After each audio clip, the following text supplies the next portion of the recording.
Let's start off with what is happening out in the economy with the Fed. They're raising interest rates. We've seen the LIBOR rate. It's continually rising. If we look at the 3-month, we see it's gone from like 1.17 in May of 2017 all the way up to 2.32 in April. And as this continually moves up, how is this going to affect the economy? How is this going to affect housing? How is this going to affect what the central bank does next? I would say to you, Dave, if the powers that be are determined to continue raising rates, they have a desire to implode the economy.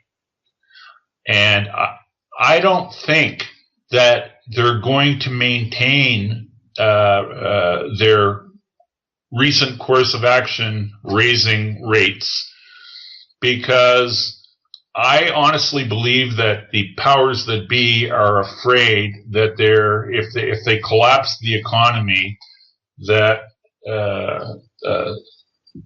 civil unrest could ensue, and a dangerous situation could become a lot more dangerous. So my personal view is that we are much more likely to see a Fed doing an about face in the very near future and lowering rates rather than continuing to raise them.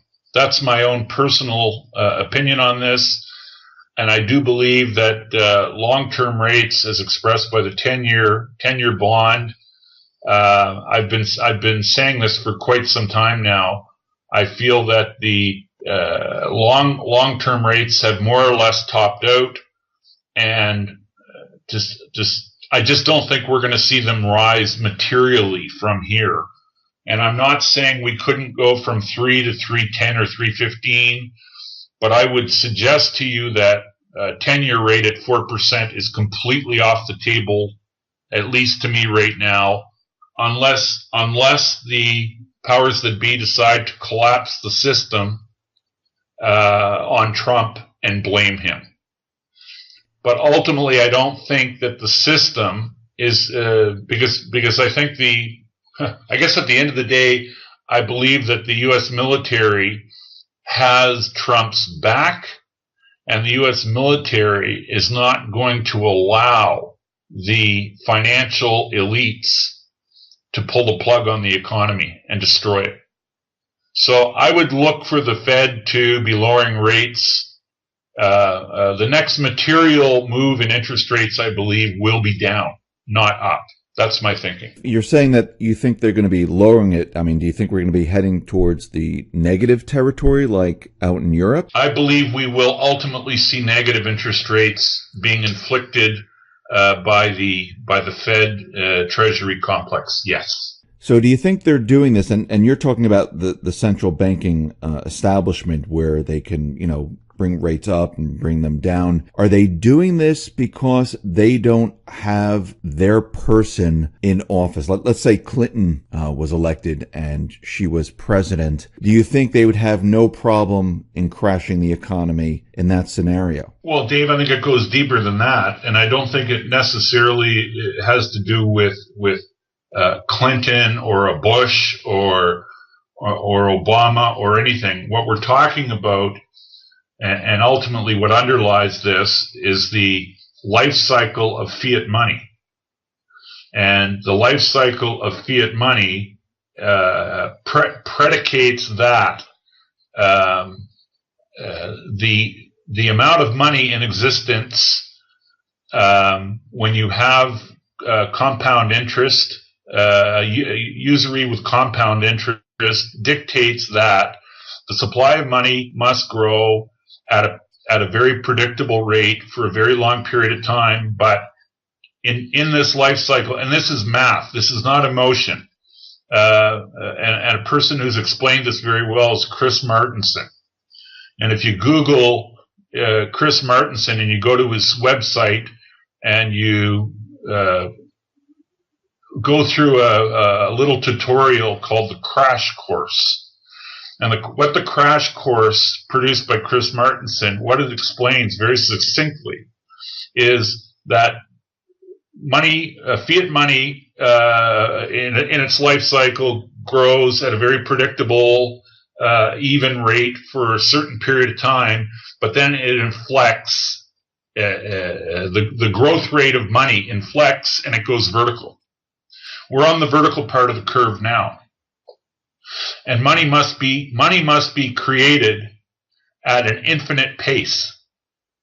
And what that means is that each marginal unit of money that's created when it's in its vertical growth phase is worth less than the last one created. And what this ends in is what Austrian economists refer to as a crack-up boom or hyperinflation. And you can't produce anything in increasingly infinite amounts and have the marginal value of the next unit be worth more. And you see what that does is it takes a deflationary collapse off the table, because the money is growing at a vertical rate. And what governments have been doing to us, Dave, is they've been trying to hide and disguise the debasement of money. And they're telling us that our economy's getting better, but it really isn't. And the way we can show this and explain this to people who don't get it is we can just look at marginal wages median income in America. Look at median income over the last 10 years in America. Median income's gone from $50,000 a year in 2007 to $59,000 in 2017. And that's an increase of $9,000 in median income over the last 10 years. And that increase of $9,000 is very representative of official U.S. government inflation data, which tells us inflation's running around 1.5% a year. But the interesting thing to take note of is $50,000 10 years ago bought 23,000 pounds of ground beef. But $59,000 today buys only 17,000 pounds of ground beef. You see, and while geez, Rob, you're using just one item. There's an infinite number of items we could put in this model besides ground beef. But what it's showing and what it demonstrates is the debasement of money. And it means that more money is buying less. And that is very consistent with what the crash course explains in the life cycle of fiat money. More money is being created, infinite amounts of money are being created, and yet the dollars are buying less. That is monetary debasement, and that is symptomatic of an emerging crack-up boom, which is what the Austrian economists have long said is the way fiat regimes end. And you know what? And this fiat regime will ultimately be no different than other fiat regimes in history, because they all end this way. It's like we know the life cycle for humans. Humans are born and they live more or less somewhere between, on average, they live 70 to 80 years of age. Some outliers, some people make it to age 100 or 110. But there's nobody on the planet that's 200 years old. At least nobody I've met. I don't think I've ever known anyone that lived to 150. Well, fiat money has a life cycle like humans have a life cycle, and fiat money regimes die, just like people die. And our fiat money regime is in the process of dying right now. And there are some people who would even suggest to you that it's in the intensive care unit right now. So that's where we are, and that's where we're headed. And it doesn't really matter how much money they create. This is the path we're on, and they have to continue creating this money. And by the way, the little hook to add into this discussion is that when you increase interest rates, it dies quicker. So if you think that the system, you see, the people in the U.S. Treasury and the people at the Federal Reserve and the people at the Bank for International Settlements, they know all this. So if you think they're going to hasten their own demise, then keep banking on higher interest rates. But you know what? Most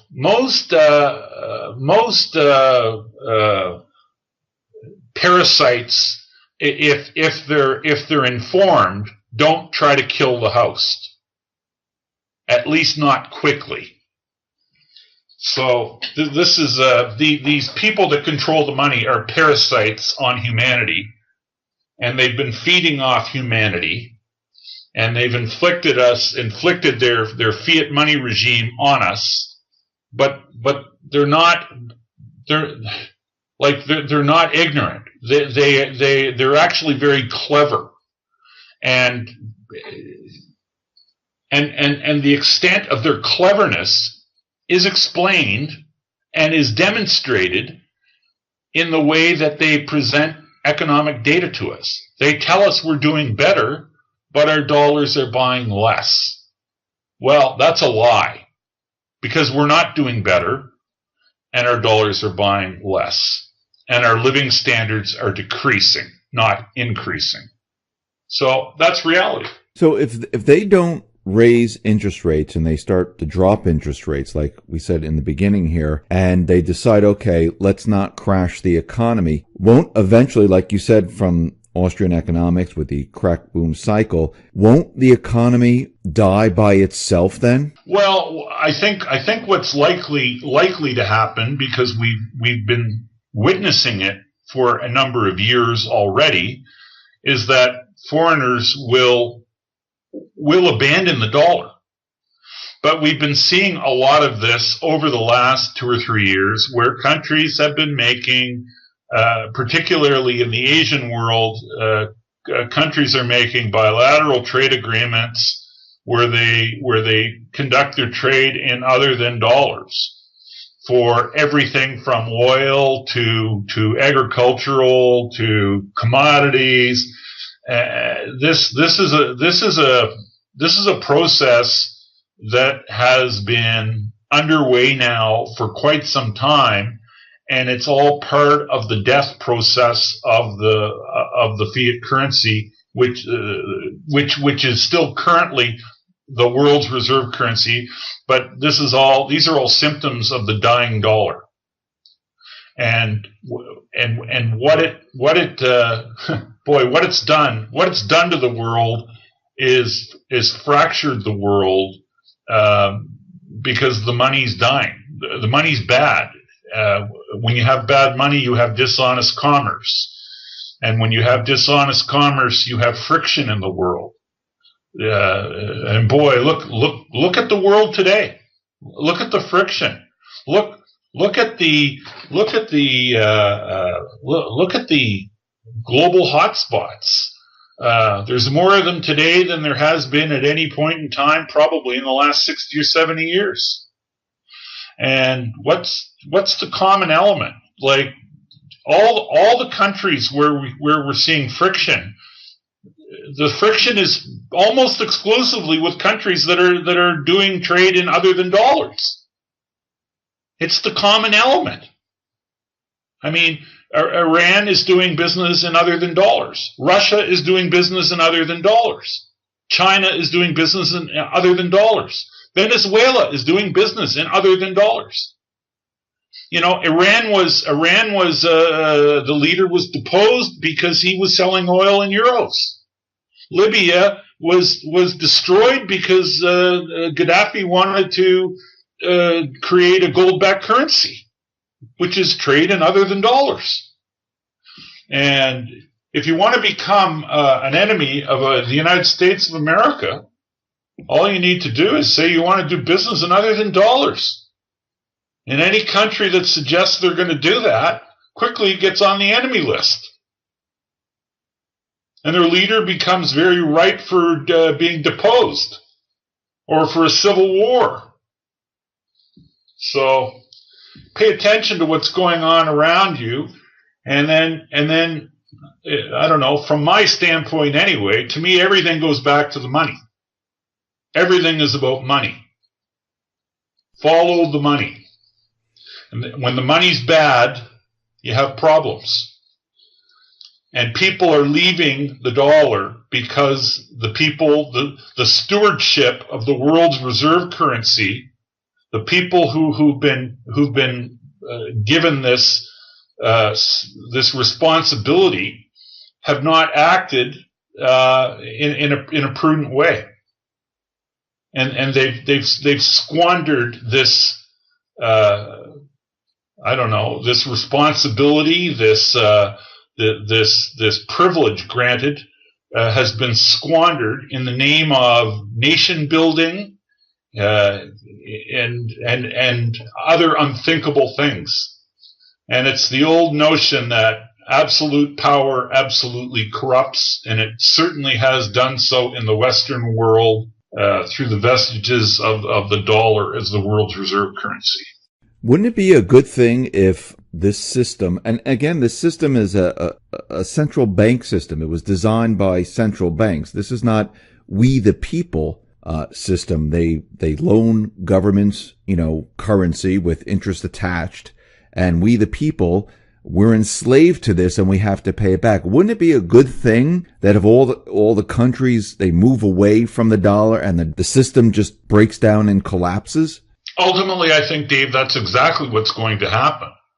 But what happens to America and the West as this is happening? I mean, the dollar is failing. The dollar will continue to fail.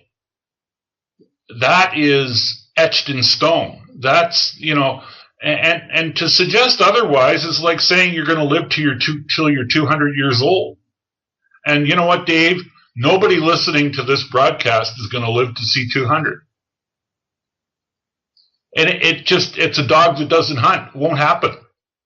So, we have so much time. We're allotted a certain amount of time to be on this planet. And fiat currency regimes are allotted a certain amount of time. And we can argue about what the end date is. And frankly, arguing about the end date of a fiat money regime, in my view anyway, it's moot. Because the important factor is it will end. And it's a sure thing as a human life will end. So, so then to me the real challenge or the real issue is how do I, especially if you're thinking in terms of intergenerational preservation of wealth or a legacy to leave your kids, how do you position yourself best to weather the death of money? Historically, people have, invested in real stuff, whether it's a family farm, whether it's real estate holdings, or whether it's precious metal, or fine art. These are things that historically, tangible, real stuff has historically survived the demise of fiat money. And, there's no doubt in my mind that tangible stuff will survive the death of this fiat money regime as well. Because history is a pretty good reminder as to what will happen in the future. So anyway, that's why I am an advocate, have been for a very long time, of holding physical precious metal, because physical precious metal, it doesn't owe anyone anything. If you don't have it in your possession, for the most part, you don't own it, which is why you don't want to have it stored with a third party, which is why you don't want to own mining shares, because when money dies, usually governments fall, or governments find their finances in absolutely disastrous states, and when governments need to refund or re-energize their finances, they harvest they harvest it from the people, because governments tax people and confiscate wealth from people to gain their sustenance. That's what they do. So, mining shares, owning mining shares, people say classically you have leverage to metal price, to the price of metal. Well, you do, as long as governments are functioning properly. But you look at what happens. Look at what happens to mining concessions, or to companies that operate in jurisdictions where political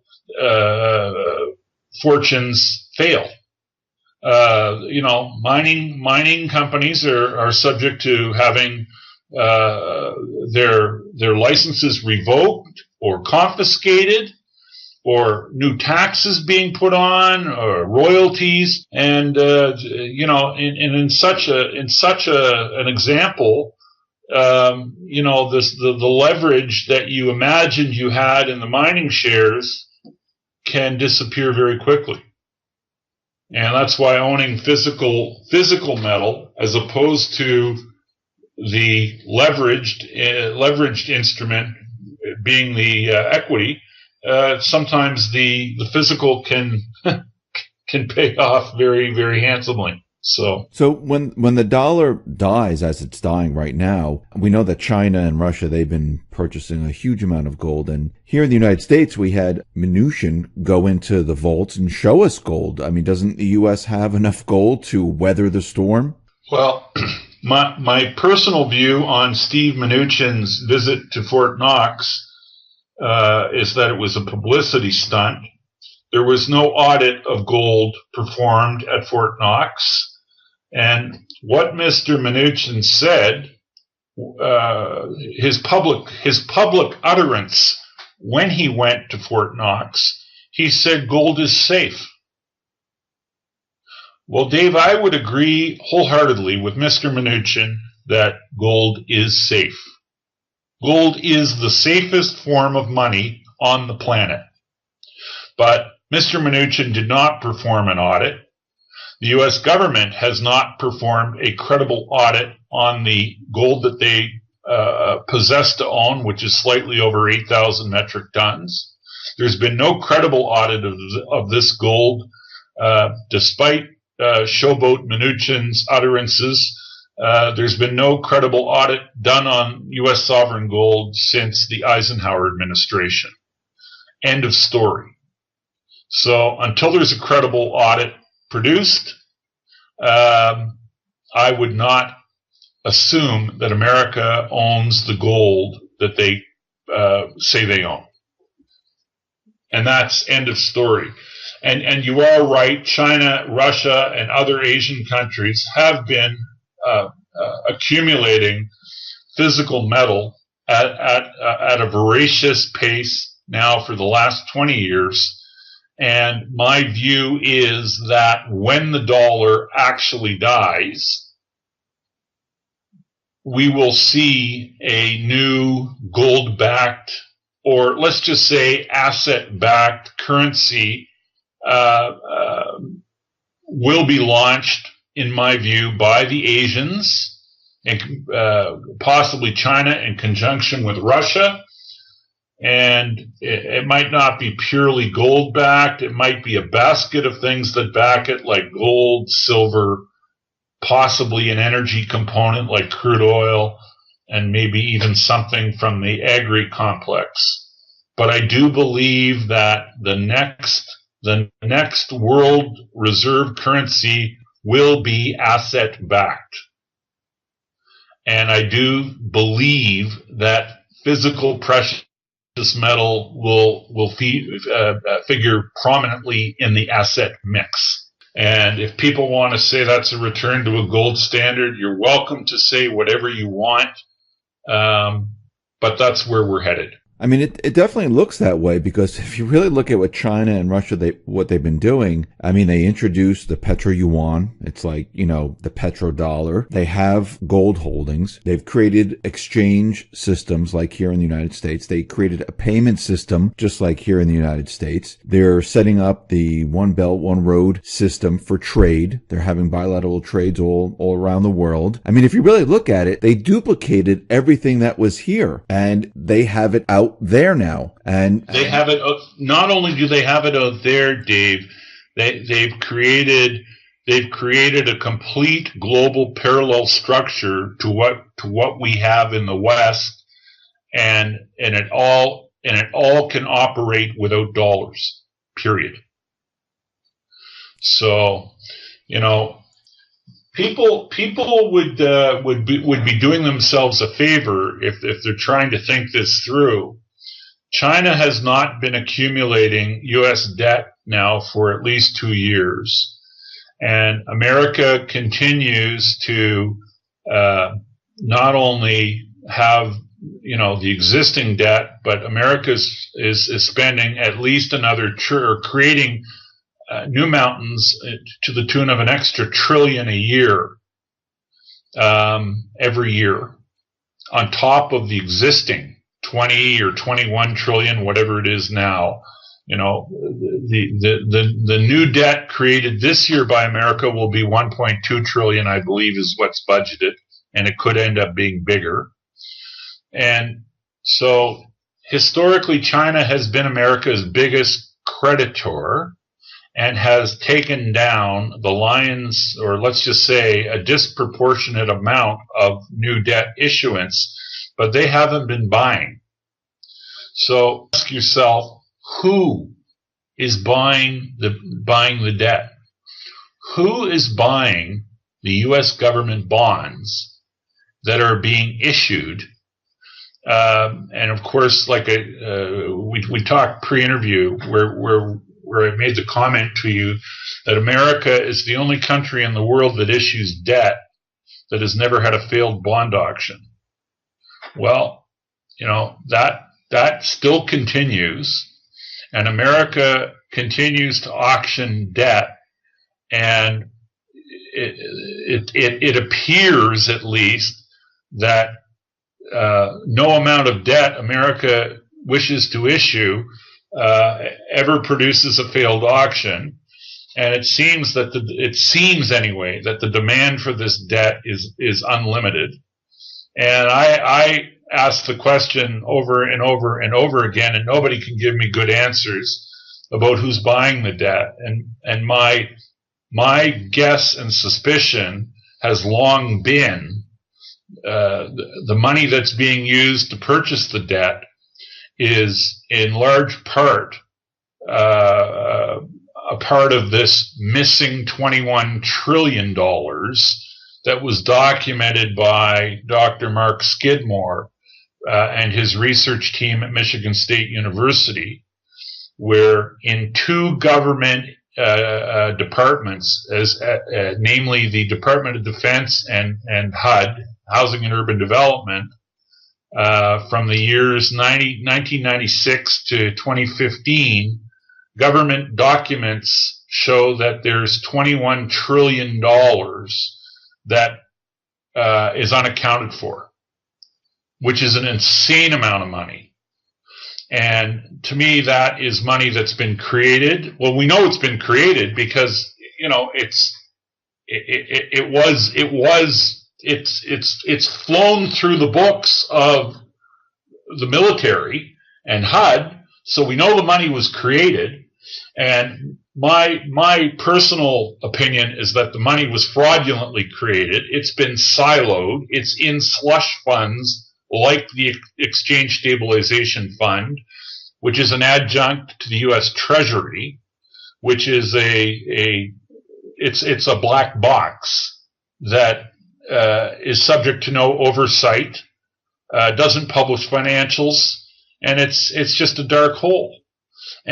But it's a dark hole that contains, at least in my view, dramatic amounts of capital that have been created falsely, criminally, or whatever.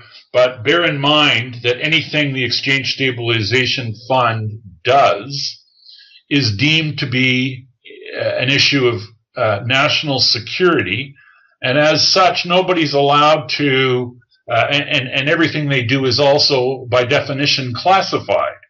So nobody in the U.S. government is going to be telling stories about what the Exchange Stabilization Fund is really up to, because doing so would make you about as welcome as Edward Snowden. And that's just something nobody in America is going to willingly do.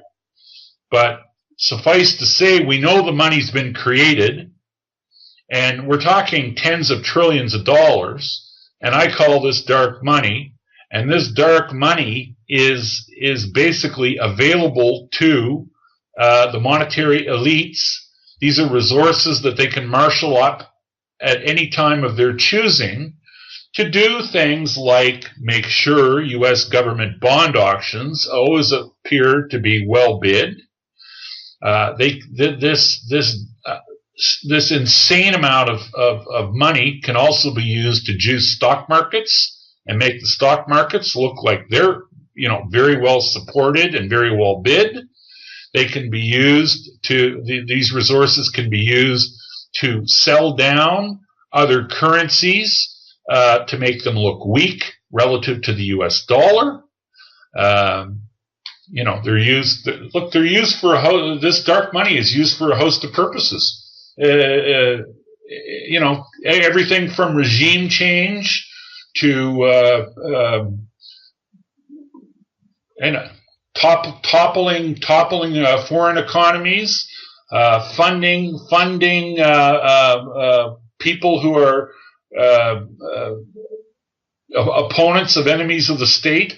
It's a real black box. So this is the nature of the world we live in today. And listen,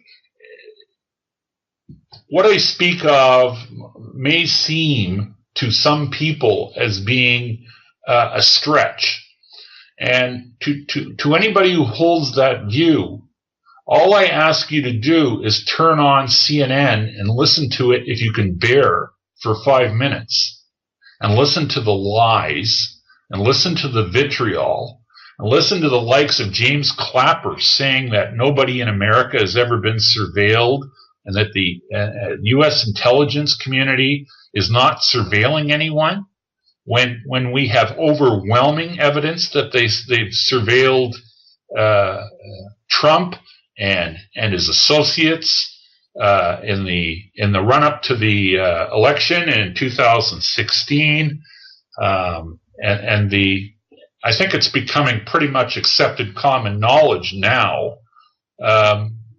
that surveillance on American citizens has been an ongoing practice now for a very long time. And listen to the lies in the media. Listen to the vitriol in the media. Listen to elected and non-elected heads of the intelligence community, whether it's the FBI, whether it's the CIA, whether it's the National Intelligence Agency. These people are lying to Congress. They've perjured themselves all over the place. So when you look at